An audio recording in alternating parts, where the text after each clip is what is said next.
And the people must support the PAP. Most of all, they must trust the PAP. Trust. That's what Mr. Lee wants you to do. Trust the PAP. Good evening, friends, and welcome to the second day of the SDP online rally. My topic this evening, as you can tell, is about trust. And trust is one of those things that is hard to describe, but something we instinctively recognize when we see it, right? Because trust takes more than mere words to establish. It takes deeds. In other words, trust comes not from what you say, but from what you do. And the quickest way to lose trust is when you don't keep your promises. Whether it's a spouse breaking a marriage vow or someone promising to return the money he borrowed but never did, or even something as simple as making an appointment but never bothering to show up. When you break someone's faith in you, trust evaporates. Now, William Shakespeare once said, "Don't trust the person who has broken faith once." Well, tonight I'm going to show you how the PAP has broken faith with you, not just once, but repeatedly. Tonight I will demonstrate to you and give you the irrefutable evidence of how the PAP says one thing before the elections and then does another after elections. And let's start with this. That's why we work with you to solve problems like cost of living. How can we make life better, not quite burden lighter? He said this at the last general elections on 8th September 2015. So let's take a look at how he has worked to lighten your burden after the elections, shall we? 1. Water price was increased by 30% by 2018. Have you checked your water bill lately? 2. In 2016, HDB and URA car parks all increased parking rates for hourly and season parking rates by as much as 27%. And 3. In 2018 and 2019, the MRT fares, bus and MRT fares were increased by 12%. 4. ERP rates have also been going up with new gantries added in recent years. 5. PAP town councils increased their service and conservancy charges by as much as $17. These fees were also raised for offices and stalls and markets and food centers. Now count together with me, won't you? We still have a long way to go. Now 6. In 2018, the PAP announced that all Singaporeans will have to pay cash yield premiums starting at the age of 30. 7. And you may have noticed that your electricity bills have been going up. The same for gas tariffs. 9. In 2018, the PAP upped fees between $20 and $30 per month for kindergartens. 10. University fees have also been increasing in recent years by as much as 10%. 11. Polytechnic fees increased by $100 in 2019. ITE students by $20. 13. The government introduced a carbon emissions tax in January 2019. 14. From January 2020, every time you watch a movie online, listen to music, or import other digital services, you have to pay GST. 15. Excise duty on diesel was raised in 2019. 16. The PAP is even proposing a sugar tax in 2020, but I don't think this was implemented because of the pandemic. And finally, Mr. Lee promises to raise the GST to 9% after 2021. Now remember, all these increases were done after the last GE. I've said many times before, don't listen to what he says. Instead, watch what he does, because trust is not what you say, it's what you do. And then he said this. We've worked hard for the seniors who deserve peace of mind in their golden years, who deserve to live out their years with dignity. You mean like this? Or this? And what about this? Now, Professor Ng Kok Ho of the Lee Kuan Yew School of Public Policy, an expert in aging and poverty, said in 2017, the poverty rate for our elderly persons in the workforce has increased dramatically. Channel News Asia reported in 2017 that 23% of our elderly in the workforce is paid $1,000 or less a month. And it said that the number of seniors who work into their silver years is growing too, especially those from the lower income group for whom retirement is an alien concept. Are you surprised then that in 2017 the number of suicides among the elderly was at an all-time high? And here's what the Samaritans of Singapore said. It is very worrying that many elderly are turning to suicide as the only choice to end their pain and struggles. And what peace of mind is Mr. Lee talking about? What dignity is he referring to? Trust is not what you say, Mr. Lee. It's what you do. And what does the PAP promise younger Singaporeans? For the young generation, we make sure that they have a bright future. A bright future? We've even come up with a new term, the graduate poor, because according to a PAP MP, there are worrying statistics of seriously underemployed Singaporean graduates. An international survey in 2019 found that when compared to their counterparts around the world, Singapore's millennials are less satisfied with their lives and are largely pessimistic about Singapore's economic outlook. In August 2019, it was reported that MSF said that they were very concerned about the spike in youth suicides. So please, Mr. Lee, what exactly are you talking about when you say that our youth have a bright future? Then there is our birth rate. We've improved the baby bonus. We've got more maternity leave. We've got paternity leave as well. Confident about their future, willing to say, let's have a kid. The total fertility rate dropped again to 1.14 in 2018, the lowest in our history, and one of the lowest in the world, if not the lowest. We've improved CPF. Yes, for the government. It now retains even more of our hard-earned savings. It started off at $80,000, and now the amount it withholds has reached $181,000 this year. And the household expenditure survey conducted last year showed that the average retiree household gets a payout from CPF of $280 a month. How do you expect anyone, to survive on that amount?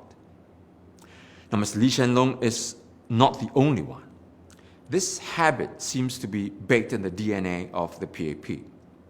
When he was Environment Minister, Dr. Vivian Balakrishnan said in August 2015, just a few weeks before the GE, there is no need for an adjustment of the water price at this point. Then just months after the GE, the new Environment Minister, Masagos Zulkifli, announced that water price would be increased by 30%. He lectured that the consumer must face the full price of water.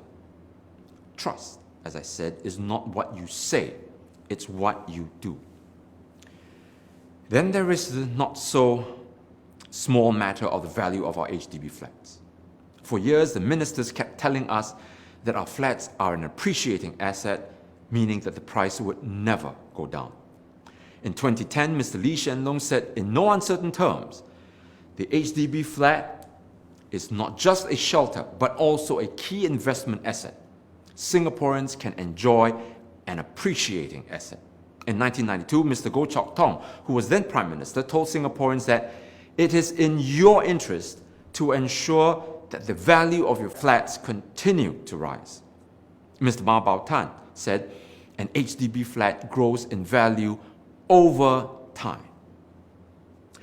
But then after the 2015 elections, National Development Minister Lawrence Wong finally admitted that HDB prices will not go up. He said, as the leases run down, especially towards the tail end, the flat prices will come down correspondingly. And listen carefully to what Mr. Vasu Menon, the OCBC Bank Vice President, said in 2017. hoping for an HDB flat to rise in price by the time you retire so that you can unlock the value by selling the flat is not a sound strategy. Now, if Mr. Menon knew this, did the PAP, did the ministers not know it? The big, huge question that's screaming to be asked is, if they did know it, then why did Mr. Lee, Mr. Goh Chok Tong, Mr. Mao Bao Tan tell the people that HDB prices would keep going up? When you mislead the people like this, they lose faith in you. And now they're doing it again.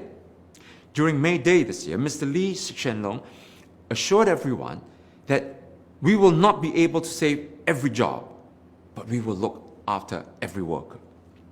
You've got to admit that there's a nice ring to this, a nice jingle. We will not be able to save every job, but we will look after every worker. The question is, are you going to trust the PAP again this time? Are you going to fall for the nice but ultimately empty rhetoric again? Now, just a few weeks before the GE, they formed this thing called the National Jobs Council, a high-level council comprising 17 members, including 8 ministers and representatives from the labor movement and business associations.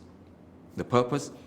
Well, according to the Straits Times, the council will grow jobs and training opportunities on a much greater scale than anything attempted before.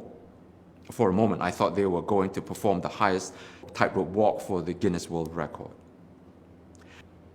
I'll let you in on a secret. In 2003, the Economic Review Committee, or the ERC, with 20 members, said we need to reposition ourselves to compete and exploit these new opportunities. In 2011, another high-level committee, this one with 30 members, called the Economic Strategies Committee, proclaimed we must create more opportunities for individuals to progress. More recently, Mr. Heng Swee Keat came up with another group, this comprising 30 members, called the Committee for the Future Economy, or CFE, which also loudly announced that we shall progress by embracing new realities and creating new opportunities. And now in 2020, just before the elections, they create yet another committee to, this time, identify and develop job opportunities. As I described in my first video, all these committees were formed with high-sounding goals, but the result was a decade of decreasing productivity, slow economic growth, and in the last few years, rising unemployment. According to this website, we have about 110,000 people who are unemployed. The figure is probably much higher because it doesn't include those who have given up looking for jobs. And this does not count Singaporeans who are underemployed, like professionals driving taxis and grab cars, or young Singaporeans delivering food because they cannot secure meaningful employment. And now with the COVID pandemic ravaging the economy, do you seriously think that the PAP will create jobs at an unprecedented scale? Now, I'm not saying that this is a bad idea. I'm asking you not to blindly trust the PAP and give 100% of the seats to the party. I'm asking you to vote for an opposition like the SDP so that we can hold the PAP to its promises after the elections. I'm asking you to vote for the SDP because we have the better ideas to create jobs and look after those of you who are retrenched. I'll lay out our ideas in another speech. Now, some of you may ask, why am I going into such detail and providing all these facts, citing reports, dates, and what was actually said and done? Well, the simple reason is that we want to make sense to you, to reason with you, to show you why and how it is important that you don't blindly accept what the PAP tells you.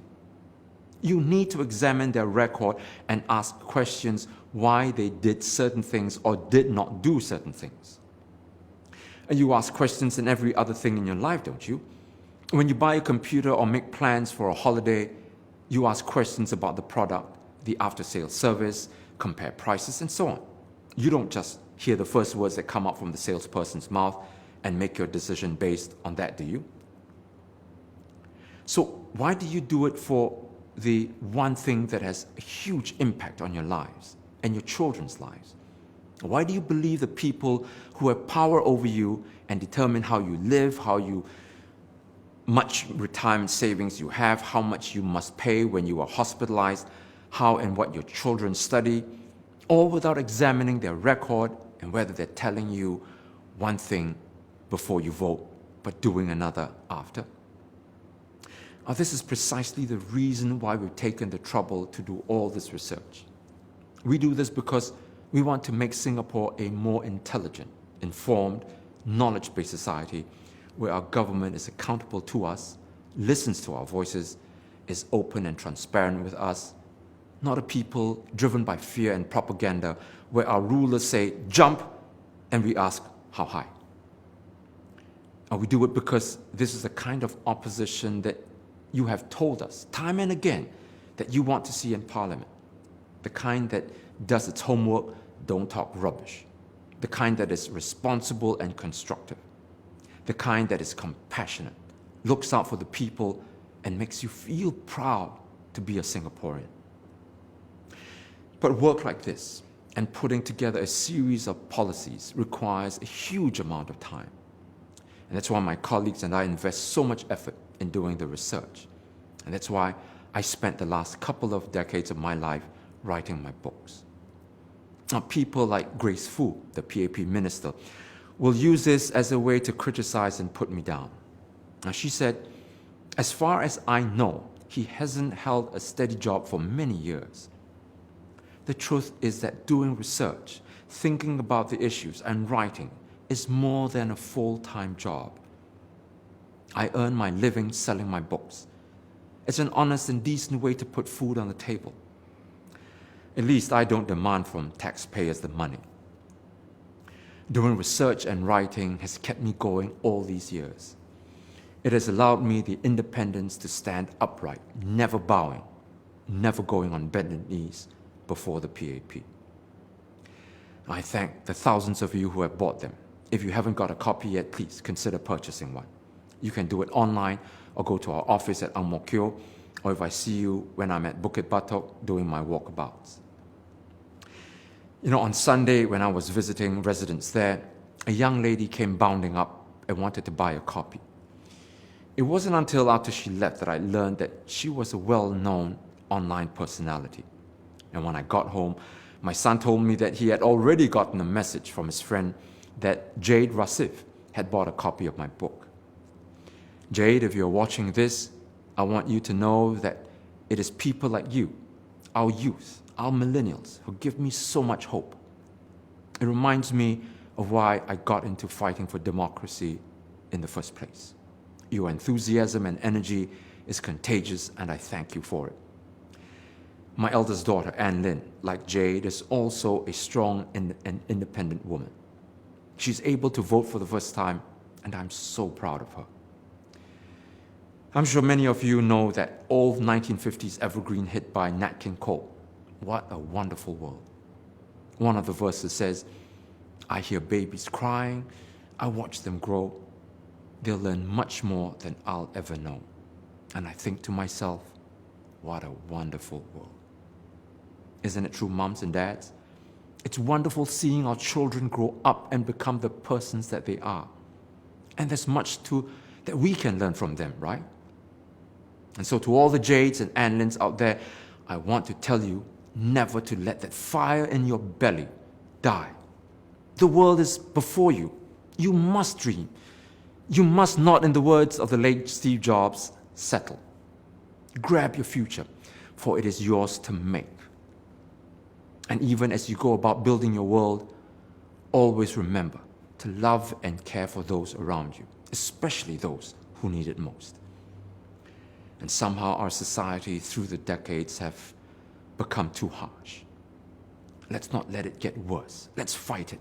Let's make it okay to be compassionate and open and giving. For I tell you that nothing is worse than living in a society devoid of humanity, where all we care about is the size of our bank accounts and how we can get ahead regardless of who and what we step on to get there.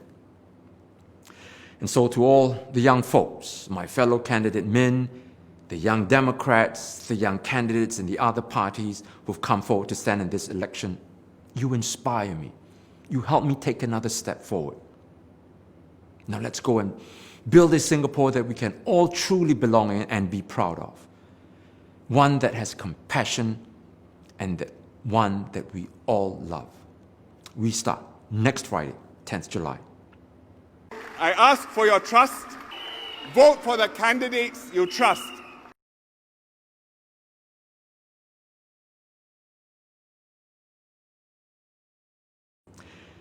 Let me end my speech this evening by leaving you with Mr. Lee Hsien Loong's message, and then remind you of those 10 words that you must not forget as you walk into the voting booth on 10th July. I'll see you again.